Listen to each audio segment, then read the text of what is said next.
Hello and welcome to another episode of the Plus 63 HP podcast reviews edition. I'm one of your hosts, John Clemente. Alongside with me are two of my bestest best friend. I'm gonna start with the person middle of your screen, guy with the pink headset, Chubax. How are you doing? Hello, I'm not as tired as previous weeks, but still tired, but hanging in there. Happy Yeah, that Arnie we're made it. yeah, we're good. We're getting through it. Good discussion this evening, morning in certain places. Our other host for today's episode is the man from the West Coast, waking up at an ungodly hour to join us. Arnie, how are you doing? Hello there. Still, still awake from Yeah, last night's work. So, yeah. We're gonna rock it. We're gonna rock it. And if this is your first time uh visiting our channel, thank you very much. The Plus 63 HP stable of podcast includes a reviews show that usually drops Mondays and Tuesdays where we discuss a movie or a series. We deep dive into them, provide our reviews, give our opinions and our ratings to see whether you should watch it yourself or with your friends and family. On Wednesdays, we have our very first D&D campaign recorded and uploaded online for your viewing pleasure. It's an amazing adventure. We've been doing it for a year. It's our very first D&D campaign. So we want you to experience being middle-aged old men doing their first D&D campaign along with us. On Thursdays, we have a curated set of trailers, short videos, featurettes, and clips that we watch and react to and see how hyped we are for upcoming content.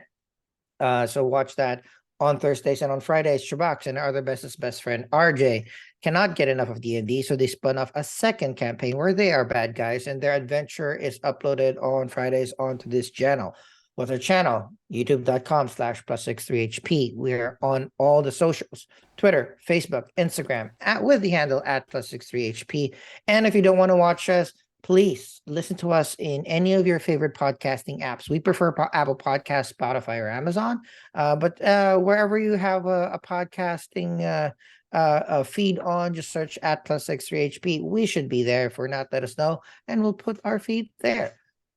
This week we discussed episodes 4 to 6 of The Legend of Vox Machina, but this particular episode is much more fun. We are discussing one of the most hyped video game adaptations to live action in recent history, probably breaking the curse of horrible adaptations of video games to TV series, and also just being a groundbreaking piece of cinema, piece of art that we watch week on week. We are discussing the first two episodes of The Last of Us. Before we get into spoiler territory and discuss every single episode that came out, the first two ones is what we're going to be discussing this week. I'm going to go around the table for the non-spoilery review of what they think of the first two episodes of The Last of Us on HBO. So Arnie, what has been your experience with The Last of Us game and TV show, and what are you liking so far? okay. I own the game. I Did you haven't finish it? played it. Okay. No, I haven't played it. I just tested it so that the disc is working, but When did you haven't buy played it? it. 10 years Two, ago. 3 years, 2, 3 years ago, maybe. But yeah, so I'm coming into the show unspoiled, unsullied. I'm experiencing it in real time on HBO. And so far, Papa Pedro is killing it. And of course, my little niece, Ellie, or Bella Ramsey is also killing it. So yeah, um, I'm in, and it makes me want to play the game too. So and I understand there's also some parts that they added that's not part of the game, so that's also a bonus for me.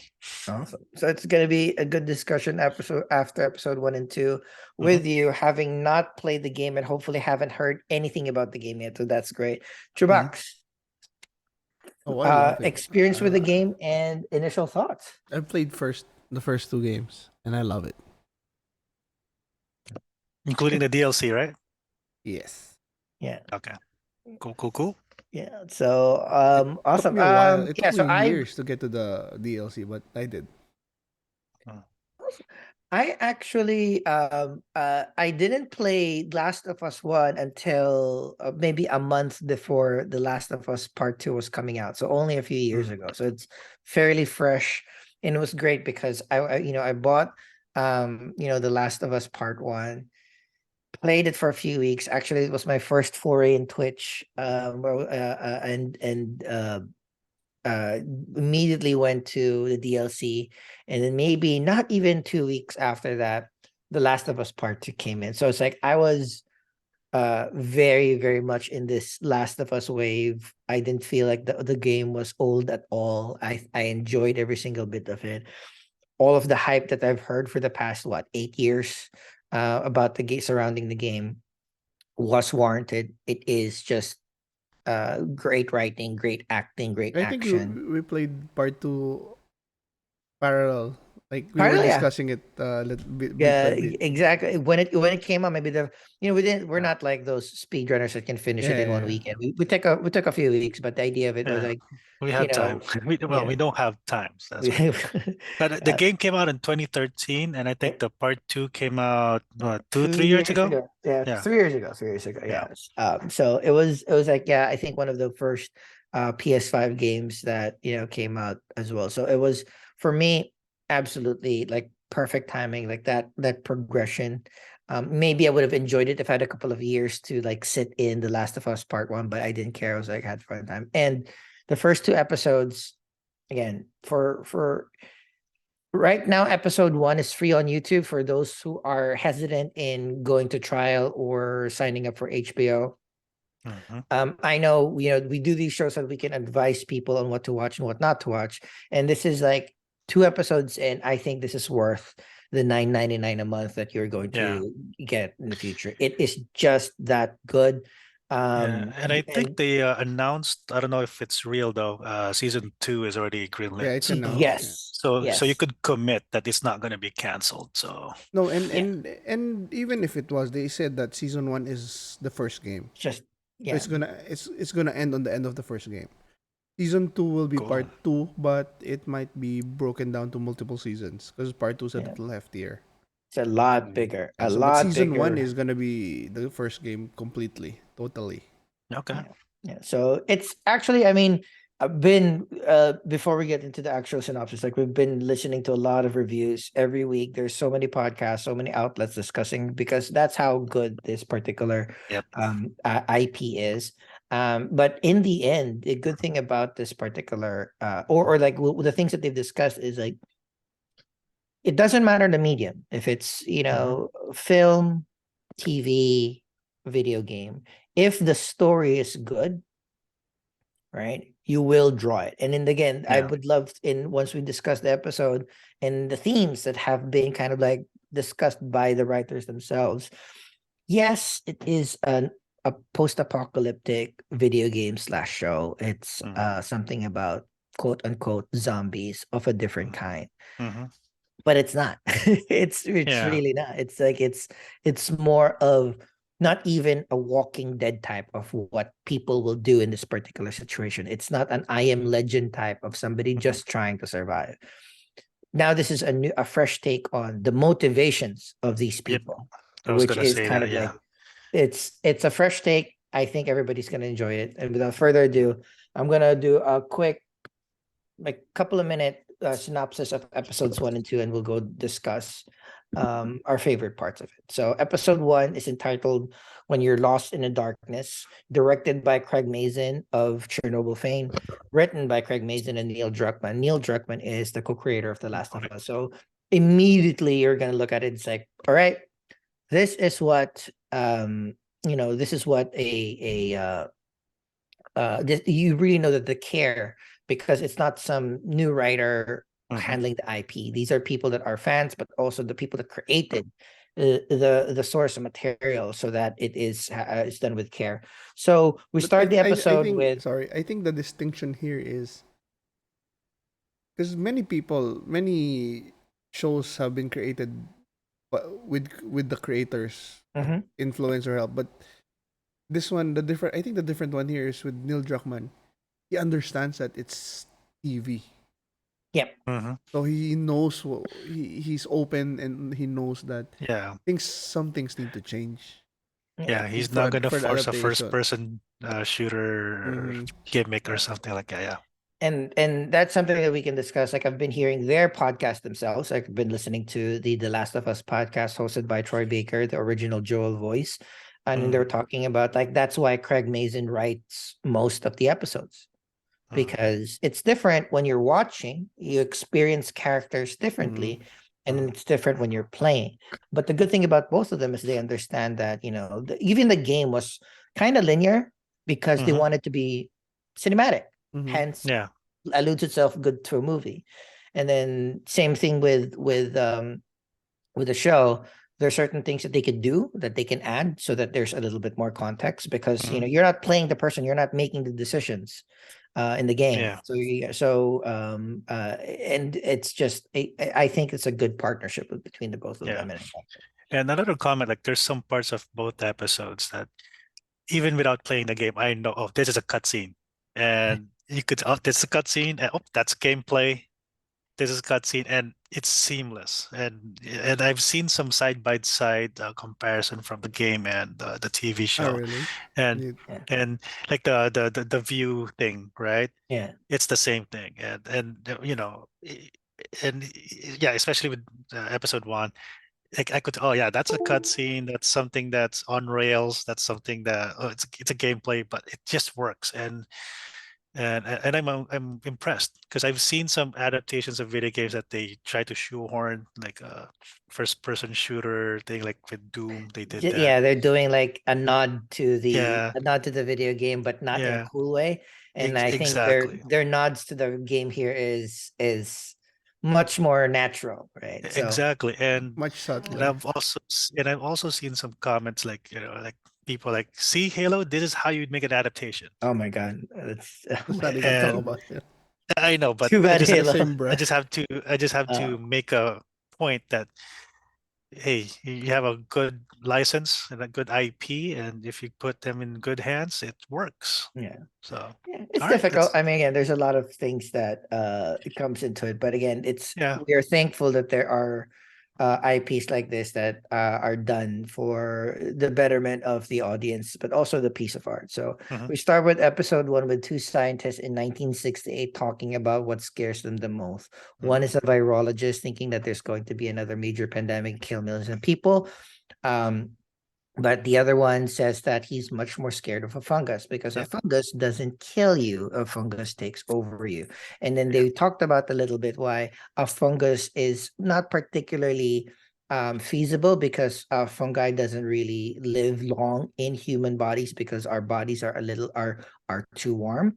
But they dropped the hints like, what if the entire world gets warmer and fungi evolves to adapt to that warm world? So point one, I'm gonna stop there because this is not in the game, but this is the perfect way to kind of like pull people in because we just gone through a pandemic. So if you say anything viral, every pandemic, everybody's like listening, but the writers already understood. It's like pandemic again, we just went through this. You're like, are you trying to get like an easy fear tug on my heart? No, no, no, no. We're gonna explain it in a different lens, which is like we're actually talking about global warming. We're talking about climate change. We're talking about what had happened with the world. We're talking about that this has been happening for over 50 years, like because it was 1968, and right now we're in 2023.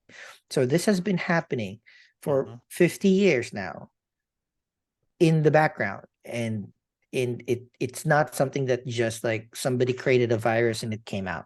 Like this is something that we slowly made happen to ourselves. So that's why it's kind of like a good decision. And a little note on that particular factor, this intro was the last thing that they did. Like the entire season was done. And then they were looking at it and they figured like, we can't just drop in episode one without context. Like we can't just like, any every zombie series, you always just jump in and somebody's already infected, right? It's kind of like, and everybody tries to have this like cockamamie excuse of what had happened, and then you figure out what happened, where it started, yada yada, through the course of the season. So they kind of felt like they needed something fresh, they needed something different. This was kind of like their second version. They had the first version where it was just an actual explanation. Like, there's like a globe where they were telling that it went warm. But they figured that's a little bit too scientific. So Yeah. they kind of went along with two scientists smoking on live TV, which is kind of cool. Familiar faces too, because you can see yeah, Batiatus.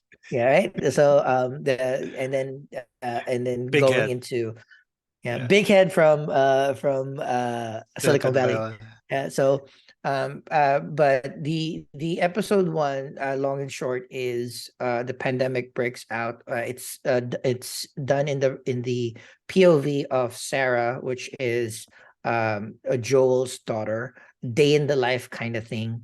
Joel's birthday, so she wanted to do something special. We get introduced with Tommy, Joel's brother, as well. A lot had happened this year, talking to the neighbors, just a regular course or during the day. But you can already see in the background bits and pieces, like a few Easter eggs of like certain things that will get paid off at the end of the episode, where you're hearing the news in the background about something happening in Jakarta. You're hearing certain when Sarah goes into town to have Joel's watch fixed. Watch, very important.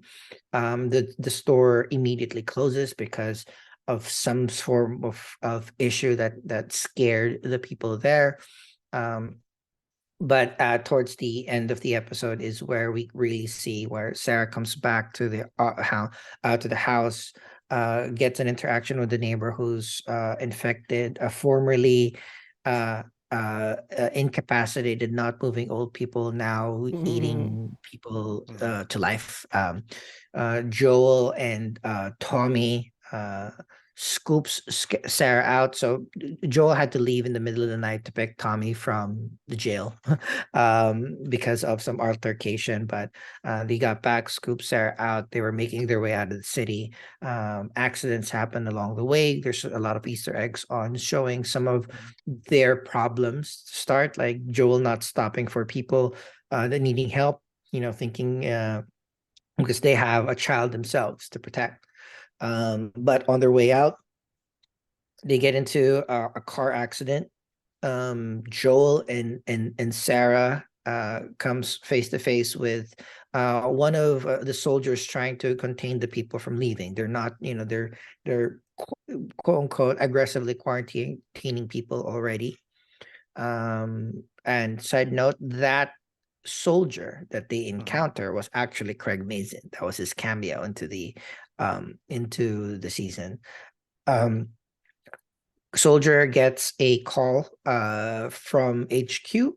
And then from context clues, we kind of figure out that the order was to just kill everybody inside, not have anybody leave. And in the tussle, the soldier was able to get a few shots in. And Joel, was able to dodge away along with, Ellie, presumably. Sarah. Tommy Sarah. comes, Sarah. Sarah. Tommy comes in, saves the day, kills the soldier. But we see at the end of the episode, or at the middle of the episode, Sarah was fatally shot in the stomach and died Shot. in Joel's arms. Like, again, I will never be able to kind of give the gravity of this particular first episode justice. So we suggest you watch this. It's one of the most heart-wrenching things that you'll ever see. Fast forward 20 years from now, we see now Joel and they're in a quarantine zone in Boston. Oh, by the way, they started in Austin 20 years after. They're now in Boston, living in a quarantine zone. Joel does odds and ends to get ration cards, but also we see that he's smuggling lots of stuff to different people, including pills to a particular guard to make a living. He is in distress because he hasn't heard from his brother for 3 weeks now. They converse via shortwave radio secretly through so different channels. So he's trying to get a battery so that they could leave the quarantine zone, go to where Tommy was last seen, Joel's partner here in this series, Marlene. Oh, sorry. Tess. Yeah, no, Tess. Um, last My few bits my is my that French crush, Anna Torv. oh, Anna Torv, yeah. Great pull. Great pull, Anna Torv. We're really happy that they pull that. We also see here that cut to a different section of the quarantine zone. Marlene is a leader of the Fireflies, which is this rebellious group against Fedra, which is the current military governing body. Has a young girl in chains, saying her name is Veronica, but we all know she's Ellie. Um, and then And Marlene is played by the same mocap and voice actor of the game. yeah, she's the only person that is playing the same character in the game as in the series. So that's a good pull. Like there's going to be a lot of cameos of all the But to voice cameo as actors yourself, again. or Yeah, no, but as the same as the character. same character, which is kind of great. But we see here that um their worlds collide because the battery that Tess was supposed to trade for was already sold to a different buyer, right? Mhm. Said buyer was Marlene, but Marlene also figured out that the battery was dead. So none of them were happy. When Tess and Joel wanted to exact revenge on the person that sold them or did not sell them the battery that they agreed upon, they encountered Marlene in the Firefly space, who had like an altercation with the other smugglers that sold them the bum battery, and then a lot of people got injured, got a lot of people died. That's when Joel and Tess meet with Marlene and Ellie because of the Fireflies' inability to be able to continue uh, transporting Ellie for some known reason. They task Tess and Joel for this particular mission. So after a couple of arguments, a very amazing first meeting between Joel and Ellie. Joey slamming Ellie to the wall because Ellie wanted to jump Joel. Love that. Um, they snuck out. They Joel and Tess accepted the mission. So in exchange of transporting this kid to a particular Firefly place, they will get whatever that they need: batteries, ammunition, and assistance to get wherever they need. They snuck out. While sneaking out, they are caught by a particular soldier, and then said soldier was triggered Joel's previous trauma of having his daughter shot in his arms 20 years ago. So he pummels the soldier to death. And then during that course, we kind of see that Ellie was positive of this particular virus, but was not changing. So that is where the episode 1 ends. Um, yeah.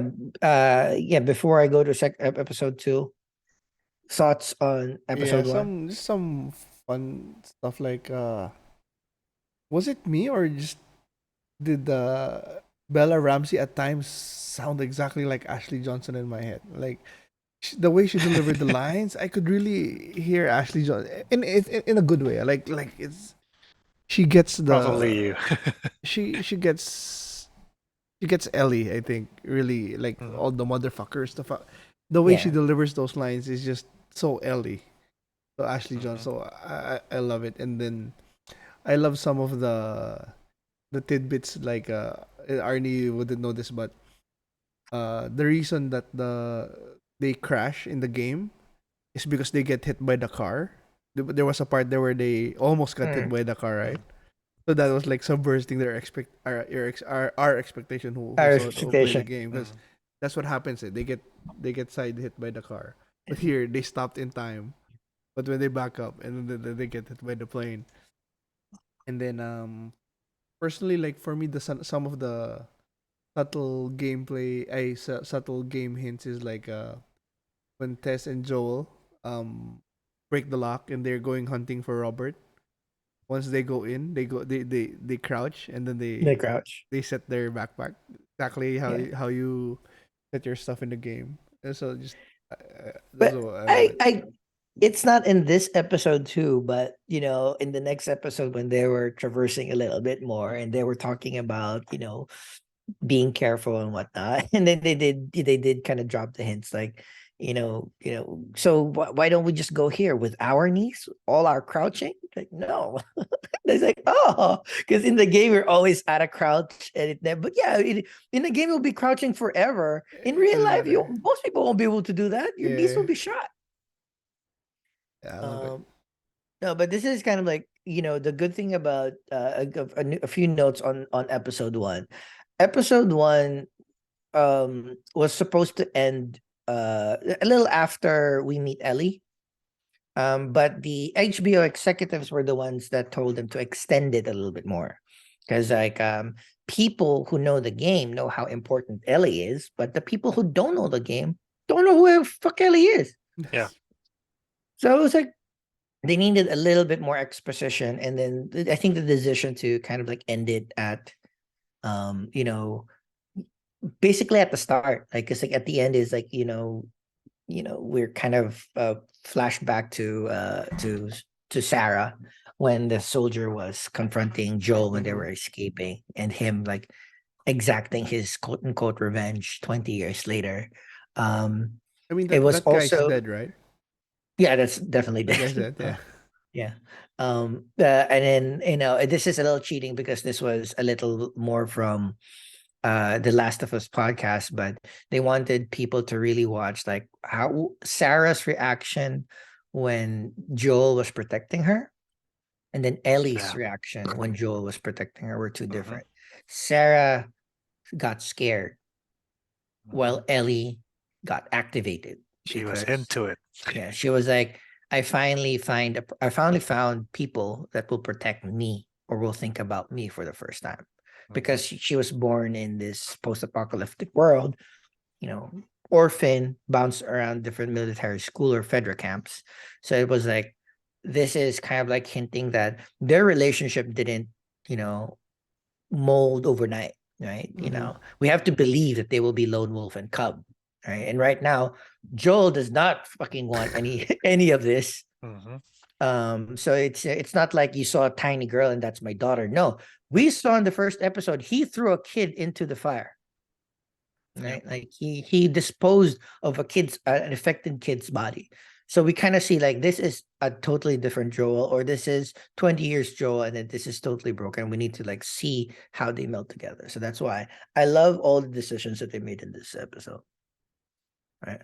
So we'll run through episode two a little bit more quickly. Much like episode one, it started off with a flashback. Now in Jakarta, a mycologist is picked up to Hmm. to by the government to examine a particular person that was infected by a particular thing. And then it was kind of, she was like, oh, this is definitely a cordyceps virus, but where did you get this? From a human. So that cannot be. Cordyceps can jump from like, Mm-hmm. insects to animals. And then it was proven to be real. And then the actual mycologist in Jakarta was saying all of the confirming all Bomb. the Easter eggs from episode one. So episode one was like there was a lot of hints about pancakes and cake not being had by the people because Yep. Joel was not able to do it. Um, but in Jakarta is the biggest producer of flour in the world. So the Hmm. mycologist said like, oh, flour is a good conduit, Substrate. substrate for this particular fungi. So the idea of it is like this mycologist was confirming that she spent her whole life studying this, and there is no cure, there is no something to revert back people that have been Mm. taken over, or animals that have been taken over by the cordyceps virus, and her only advice is to bomb and want to Bomb. be with his family. Like, this is such a wonderful Yeah. like, now we get exposition of the virus. Now we get to see why like cities are devastated. but it's awesome. But this episode is more of starts off Ellie explaining why she's being transported. Like she didn't want to, but because Joel and Tess were very apprehensive of Ellie's turning because of her being tested as positive with the cordyceps virus. She was they were on high alert, but still not infected. They wanted to get through the place. They had a couple of routes: the short way, the long way. Looking at the routes, it's kind of like one of those video games parts where the person is telling them all about how these monsters work. And the difference between the game and here, in the game it's spores, but they didn't want to use spores as of yet, so this time it's actually more tendrils. So all of the fungi has some avatar like tendrils that goes into the ground, connected into other people. So all of these monsters are connected with each other, so it's a different type of fear. Gives you a little bit more of a chance to fight them if you're not too close to them. So they are all throughout the going through. They went through the museum, a museum, and then they get attacked by a bunch of clickers. Clickers are kind of like the next evolution of these viruses. You start as a runner, and then after years, when your brain is like exploded because of too much fungi and you can no longer see, you use clicking as kind of sonar to traverse. Actually, after fighting through the clickers, Ellie was bitten again, and then it's a good joke that's like, oh, might as well be me. So that was fine. But they make their way to the Firefly meetup rendezvous point at the Stace house. They see that everybody is dead. They reveal that it wasn't some form of attack. One of the people in the fireplace was probably infected, and then they turned on each other. They killed everybody themselves. And then this is where we also find that Tess was bitten. It was a great section where this is also confirmation that Ellie is for real, because Tess was bitten the same time that Ellie was, around the same time that Ellie was, in and the Tess neck. is already, and Tess is already turning and could no longer control a lot of his functions. So this is where Tess kind of dropped the major thing where, final favor, Ellie might actually be the hope. This might be the thing that will kind of make up for all of the shit that they've done the past years. So Joel needs to get Ellie to Billy and Fred's, right? Bill and Fred's, right? Bill's the one I remember. I don't know. I think it's Fred. I think it's Fred. Bill and Frank. They need to get to Bill and Frank, presumably colleagues. And then I thinking that Bill and Frank will be able to get Ellie to the proper destination. And Tess sacrifices herself so that Ellie and Joel In the most could fucked survive. up way. Yeah. That's another thing that we could discuss. But yeah, that is episode 2, Infected. Let's go with that comment box. Like at the end of the episode, we see how these cordyceps zombies infect people. So it kind of was like a makeout session between Tess, which is I also read. cool. I think the producer said that this wasn't just done for like cringe factor. This was also done to show that um the way those cordyceps are programmed is like if you're not violent, they don't need to be violent to you. They're just gonna infect you. So it was straight out. Fastest way was And to the mouth. people were also saying that Anator or like Tess was already infected, so she couldn't fight back, right? Or something within her wasn't struggling, right? So it was just like, of course, like a make out session. No, I think it's more of she didn't want to struggle because if she did, he would attack her, and then he wouldn't be able to light the fire. So it's True. like, take it, I'll take it, but then let me get this Take one for fire the off. team. Yeah. Other Easter eggs. If you see the lighter, it has a 76 on them. It's their kind of little Uncharted nod. Uncharted's also a game that made by Naughty Dog, so that was just a fun thing. I saw that a tweet. It was Neil Druckmann's tweet saying like, hey, when when the prop department asked if what lighter they wanted to for Tess to use, is like any chance to drop an Easter egg there. But so he picked like a lighter that has 76 on it. So yeah, and that's again, every episode has something big happening into Yeah. it and a flashback. So it's kind of like, I think in the next episode seemed the same thing, because we're definitely Bill going to and see Frank. Bill and Frank from the past, according to the trailers, Mhm. and then Bill and Frank today. So I think everybody, like all of the reviewers, have already said like episode 3 was amazing, only because like, one, it's not mostly in the game. We're finally going to see in cinematic format all the things that you will read in the game, like just like strewn out letters. Yeah, plus it's So Ron frickin' Swanson, man. Come on. everybody was saying it's perfect casting because Ron Swanson is a recluse, paranoid, gun-toting, people hating, survivalist, and look at you, it is. So yeah, those are the 2 episodes. Again, let's go like final thoughts and things that you guys are looking forward to for the series. Start with you, Chubax, while Arnie Yeah, I'm is just in the Millennium Falcon. I'm watching this with the wife, and I think she's liking it, and it's just, I don't know, it's everything I want. I mean, Pedro Pascal, Bella Ramsey. I was hesitant at first with her, but after the first 2 episodes, like, yeah, I'm sold. Like I said, I hear Ellie in her, and it's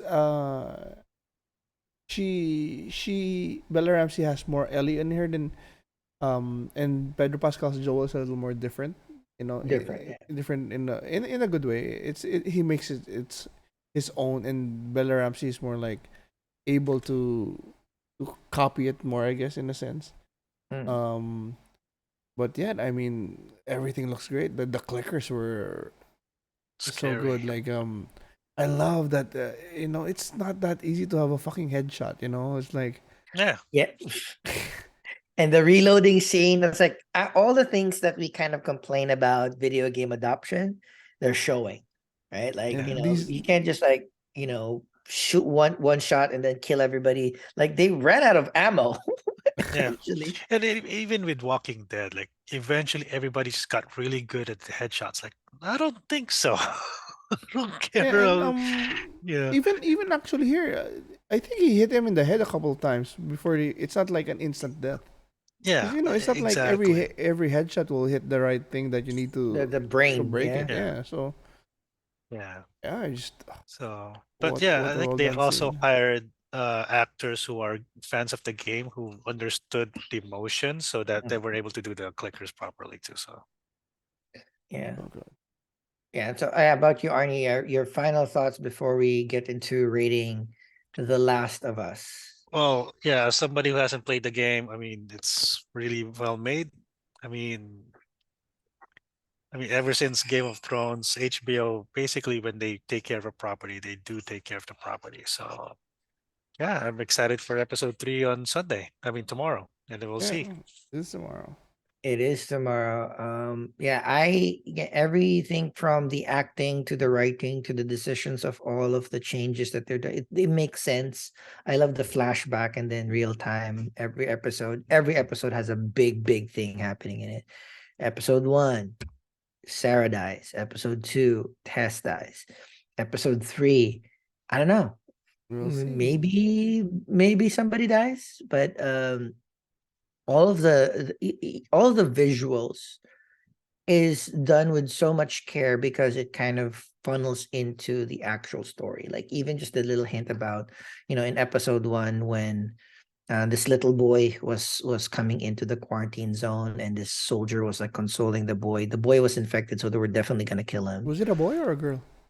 That was a boy. Oh, looked like a boy. And and then the person wasn't able to, like, so I thought that was it, but when we cut to Joe. Joel and they were asked to burn bodies, you only see a pair of shoes. And then they deliberately made sure that those shoes were bright for Mhm. kids and, a Yeah. bit big. so that you can, oh shit, that boy that they're burning is the Yep. boy that was in the first scene, in the earlier Yeah. scenes. Like even Yeah. perfect. Like Yeah. It's similar to the Schindler's List when they had that mm, the coat that's a the only red color coat of coat. the big Yeah. the kid, the Yeah. only color in the entire movie. It's fucking great. And Yeah. Bella Ramsey, just like even like my Oh, favorite is I Liana mean, we've Mormont. seen we've seen this in the trailer where she was Yeah. like pretending to be infected. Mhm. And usually when you see that joke in the trailer, it doesn't land on the actual episode. It still landed. I was like, I got surprised. It's like, oh, like even like starting that Yeah. scene with her in the fetal position under the sun. So again, all of the things are made um Symbolism to it's make her all look but important. yeah, but it's also a test. So Joel and Tess keeps her under the sun because the cordyceps virus react to the sun differently. Like when they were looking at the a top view of where they're going, we see this hordes of people, and then when the cloud came by and the kind of like the sunlight moved, all the cordyceps move towards the sun as well. So those are the small subtle hints that when you watch it the second, third time, it's like, oh, they're really making sure like, oh, we're scared of you, right? So it's kind of makes but I am so happy that the next episode is tomorrow and I get to talk about it with you guys next week again. We got to talk Yep. about this and relive the memories with me. So let's not belabor the discussion anymore. Chubax, what is your rating for episodes 1 and 2? I'll go with the 9. A high 9. Arnie? I'll go with a 9 because this is the way. Yeah. I'm gonna start strong here. I'm a 10 already. Oh. It's just like I love everything. I'm looking at it as will it if I did not have HBO Max, would I have paid Oh yeah. $10.99 a month for let's say a year for this? I definitely would have. It's like it's for me, it's worth that. But also not only it's worth paying for it, but I'm actually happy Mhm. to wait that week, and I'm excited for that week, and I have something Yeah. to look It, forward it I to think that is this one week. is I mean, it's fine to binge, but I think it's also better as a weekly series too, as well. it's too heavy to binge, I think. It's Yeah, too heavy to binge. Yeah. for me, it's perfectly paced, and it's one of those. Yeah. It's heavy enough, it's dark enough, it's Yeah. gruesome enough, but Yeah. it makes sense. It's Yeah. like It's 9 episodes too, right? Or 9 episodes. okay, Yes. so we'll make it to Mandalorian. So it's gonna be the Oh, spring there's of gonna be an Pedro. overlap. Yeah, It's the definitely. There's spring gonna of be Pedro, man. the month of Pedro will happen in a few And weeks. Ellie Grogu will meet up too, hopefully. Yeah. All right. With that, final goodbyes, Arnie. All right. I mean, watch out for cordyceps. Don't get bit. Basically. Chubax. Yeah, excited. We'll be back next week with the same lineup, Last of Us, and third batch of Vox. Vox Machina.